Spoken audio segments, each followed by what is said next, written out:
Hi friends, in this video how to install custom font in Kinemaster version 5 XS. So first of all, இப்போ description link கொடுத்து download பண்ணிங்க.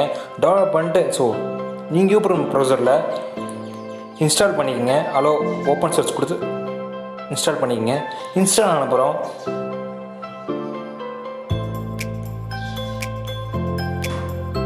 உங்கள்கிட்ட இருக்கிற custom fonts எல்லாத்தையுமே நீங்கள் download பண்ணி வச்சுருப்பீங்க. கண்டிப்பாக ஜிப் ஃபைல் இருக்கும், அதை எக்ஸ்ட்ராக்ட் பண்ணிக்கங்க. ஸோ என்கிட்ட ஒரு 5 ஃபைல் இருக்குது, நான் எக்ஸ்ட்ராக்ட் பண்ணிக்கிறேன். எக்ஸ்ட்ராக்ட் பண்ணிக்கங்க. எக்ஸ்ட்ராக்ட் கொடுத்து புது ஃபோல்டரில் சேவ் பண்ணிக்கங்க. பிகாஸ் எல்லா ஃபாண்ட்டையும் புது ஃபோல்டரில் சேவ் பண்ணி வச்சுக்கோங்க, உங்களை எடுக்கிறதுக்கு ஈஸியாக இருக்கும். ஸோ பண்ணிட்டீங்களா?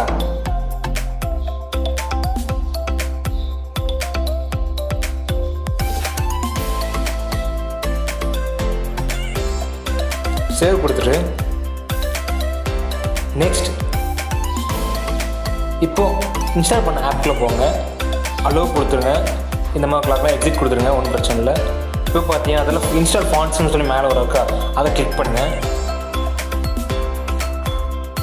கிளிக் பண்ணி பார்த்தீங்கன்னா உங்களுக்கு அந்த ஃபைல்ஸ்லாம் இருக்கும். ஸோ நீங்கள் எங்கே சேவ் பண்ணீங்களோ இன்டர்னல் ஸ்டோரேஜுக்குள்ளே போயிட்டு உங்கள் ஃபோல்டரை நீங்கள் என்ன சேவ் பண்ணி அந்த ஃபோல்டரை செலக்ட் பண்ணி எல்லாத்தையுமே லாங் ப்ரெஸ் பண்ணுங்கள், செலக்ட் ஆகிடும்.